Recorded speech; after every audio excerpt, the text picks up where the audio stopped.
Shalom saudaraku yang dikasihi oleh Tuhan Yesus Kristus.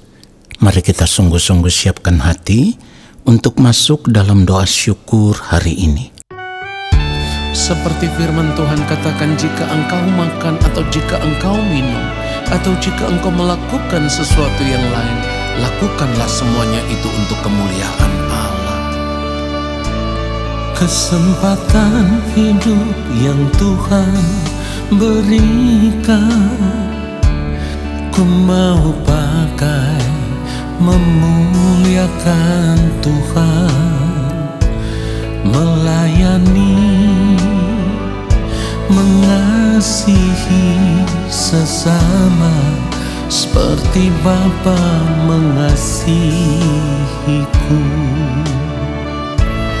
Kesempatan hidup yang Tuhan berikan, Katakan, ku mau pakai, ku mau pakai memuliakan Tuhan, melayani, mengasihi sesama seperti Bapa mengasihiku. Di sisa umur hidupku, selama ku masih kuat, apapun yang ku perbuat, apapun yang ku mau menyenangkanmu. Ku mau Katakan, menjadi roti terpecah, menjadi roti terpecah, menjadi anggur tercurah, menjadi berkat bagi sesama. Ketika kita percaya bahwa hidup kita telah dibeli dengan harga yang lunas dibayar, maka kita mau serahkan seluruh hidup kita dan mempergunakan tubuh kita untuk kemuliaan Allah. Katakan, kesempatan hidup. Kesempatan hidup yang Tuhan berikan, ku mau pakai memuliakan Tuhan. Katakan, melayani, mengasihi, haleluya, seperti Bapa mengasihiku. Di sisa umur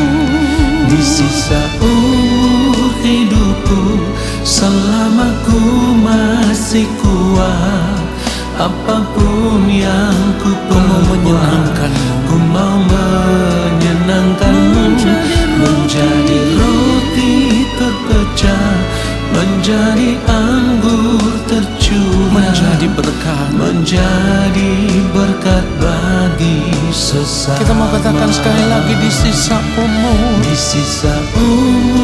hidupku, selama ku masih kuat, apapun yang ku perbuat, katakan, ku mau menyenangkanmu, menjadi roti terpecah, menjadi anggur tercurah, menjadi berkat bagi sesama, menjadi berkat bagi sesama, menjadi berkat bagi sesama. Biarlah segala hormat dan kemuliaan hanya bagi Tuhan saja. Haleluya.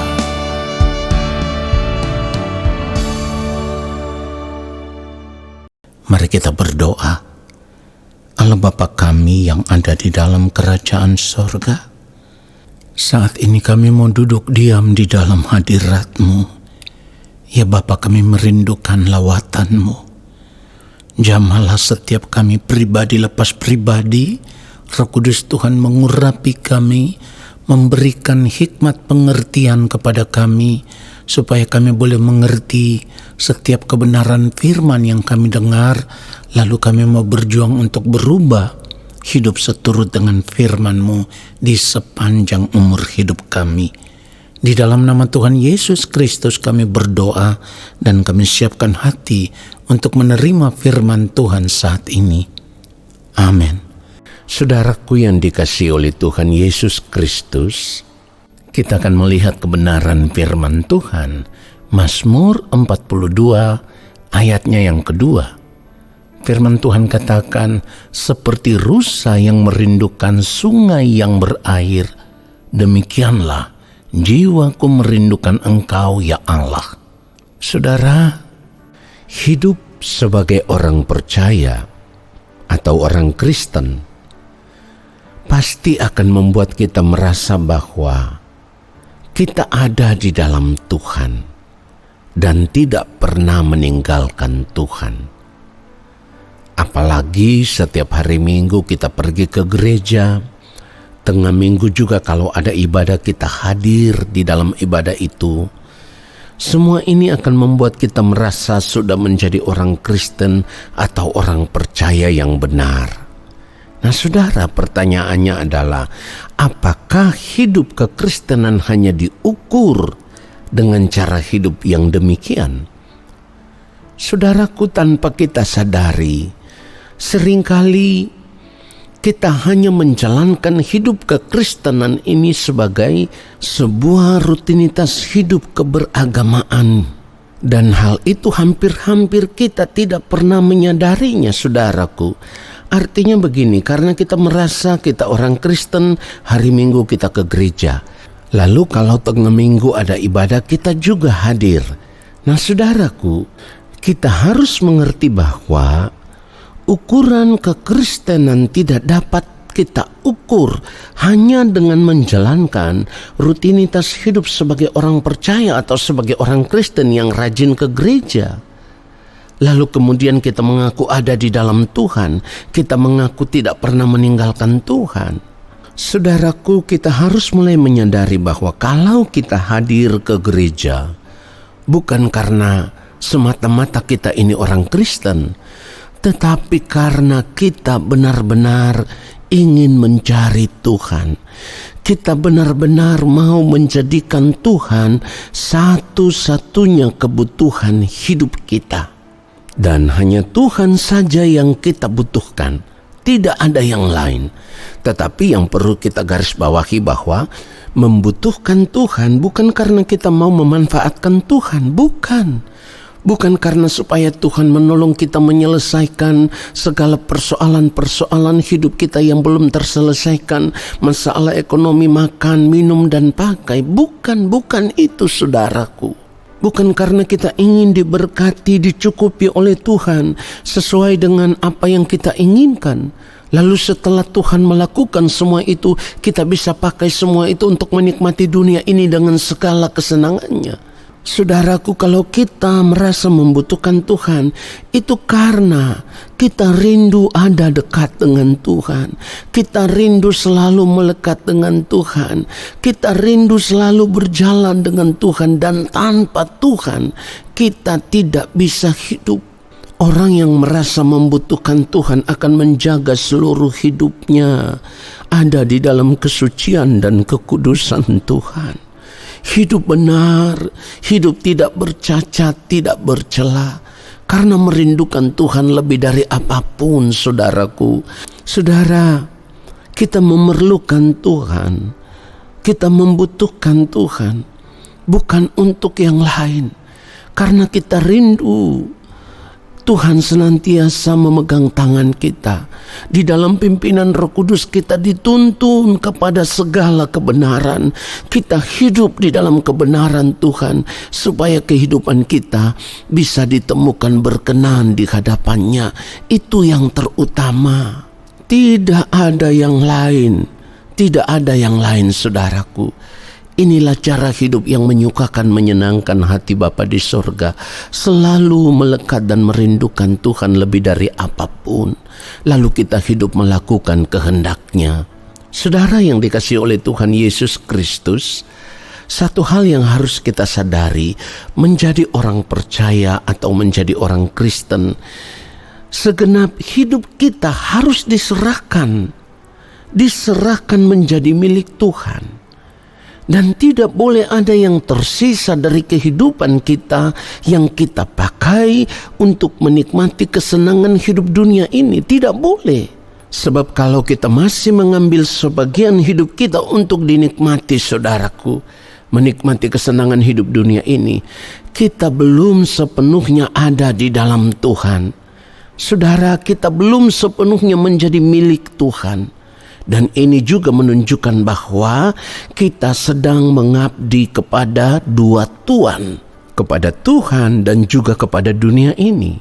Saudara yang dikasihi oleh Tuhan Yesus Kristus, firman Tuhan katakan di dalam Matius pasal 6 ayat 24, tak seorang pun dapat mengabdi kepada dua tuan, karena jika demikian, ia akan membenci yang seorang dan mengasihi yang lain, atau ia akan setia kepada yang seorang dan tidak mengindahkan yang lain. Kamu tidak dapat mengabdi kepada Allah dan kepada Mammon. Saudara, perhatikan itu. Orang percaya yang masih mencuri sebagian hidupnya, saya katakan masih mencuri sebagian hidupnya, artinya kalau kita masih membagi sebagian hidup kita untuk menikmati dunia ini dengan segala kesenangannya, dan kita belum mau menyerahkan segenap hidup kita hanya untuk Tuhan, maka sesungguhnya, saudaraku, kita sedang meninggalkan Tuhan. Kita sedang melepaskan diri dari Tuhan. Karena mengikut Tuhan, ada di dalam Tuhan, berarti segenap hidup kita harus menjadi milik Tuhan. Saudara, kita harus sadar itu. Firman Tuhan katakan di dalam 1 Korintus 6 ayat 19, atau tidak tahukah kamu bahwa tubuhmu adalah bait Roh Kudus yang diam di dalam kamu, Roh Kudus yang kamu peroleh dari Allah, dan bahwa kamu bukan milik kamu sendiri. Ayat 20, sebab kamu telah dibeli dan harganya telah lunas dibayar, karena itu muliakanlah Allah dengan tubuhmu. Perhatikan itu, saudaraku, muliakanlah Allah dengan tubuhmu. Kalau segenap hidup kita sudah dibeli dengan harga yang lunas dibayar, itu artinya segenap hidup kita telah menjadi milik Tuhan. Kalau telah menjadi milik Tuhan, berarti kita harus hidup hanya untuk memuliakan Tuhan. Tidak boleh yang lain. Tidak boleh ada yang kita sisakan untuk dinikmati. Tidak boleh, saudaraku. Saudara yang dikasihi oleh Tuhan Yesus Kristus, kalau kita baca kebenaran firman Tuhan, Markus 12 ayatnya yang ke-30, firman Tuhan katakan, kasihilah Tuhan Allahmu dengan segenap hatimu dan dengan segenap jiwamu dan dengan segenap akal budimu dan dengan segenap kekuatanmu. Nah, saudara yang dikasihi oleh Tuhan Yesus Kristus, kata segenap itu berarti seluruhnya, semua, selengkapnya. Jadi tidak ada yang tersisa bagi kita untuk kita nikmati. Kita harus mengerti kebenaran firman Tuhan secara benar, lalu kita hidup seperti apa yang firman Tuhan katakan. Jangan lagi mencuri sebagian hidup ini untuk dinikmati, saudaraku. Jadi kalau kita berkata kita ada di dalam Tuhan, kita harus memberi segenap hidup kita kepada Tuhan. Segenap hidup kita. Kita mengasihi Tuhan dengan sungguh-sungguh. Segenap hidup kita harus menjadi milik Tuhan. Itulah kenapa firman Tuhan katakan, jika engkau makan, atau jika engkau minum, atau jika engkau melakukan sesuatu yang lain, lakukanlah semua itu untuk kemuliaan Allah. Perhatikan itu, saudaraku. Kita harus benar-benar serius memperkarakan akan hal ini. Memberi segenap hidup kita hanya untuk Tuhan saja. Lalu bagian yang harus kita nikmati yang mana? Bagian yang akan kita nikmati nanti ketika kita berada di balik kematian.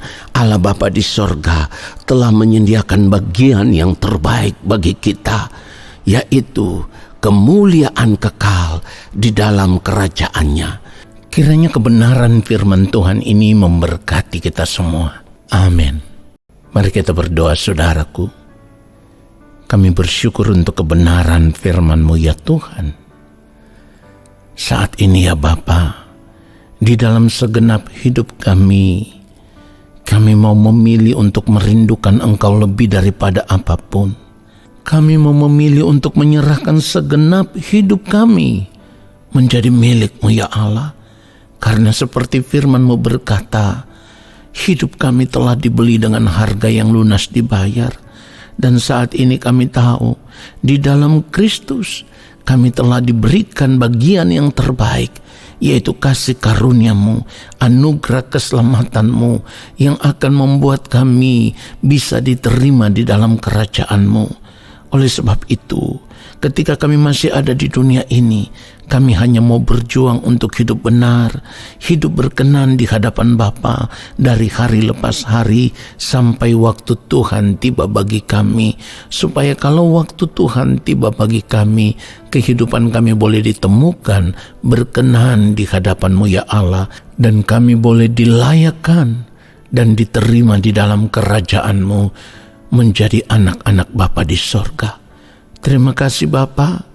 Kami mau meninggalkan dunia ini dengan segala kesenangannya, dan kami mau memilih berjalan mengikut Engkau, hidup di dalam ketaatan, hidup di dalam kesucian, hidup di dalam kebenaran, supaya di ujung napas hidup kami yang terakhir, Bapa menemukan kami benar di hadapan Bapa, kudus di hadapan Bapa. Terima kasih ya Bapa untuk firman-Mu yang memberkati kami. Lalu saat ini kami semua mengangkat tangan di hadapan Bapa di sorga. Kami percaya Engkau akan menurunkan tangan dan memberkati hidup kami. Saudaraku, arahkanlah hatimu tertuju kepada Tuhan dan terimalah berkat-Nya. Segala berkat kasih karunia daripada Allah Bapa di sorga, rahmat cinta kasih yang berlimpah-limpah dari Gembala Agung yang mulia Tuhan Yesus Kristus, di dalam persekutuan yang manis dengan Roh Allah yang kudus, turun atas hidupmu, menyertai langkah hidupmu, dan memberkati seluruh kehidupanmu sekarang dan sampai selama-lamanya. Amin. Saudara, terima kasih sudah mengikuti doa syukur hari ini. Sampai jumpa dalam doa syukur besok hari. Tuhan Yesus memberkati kita semua. Shalom.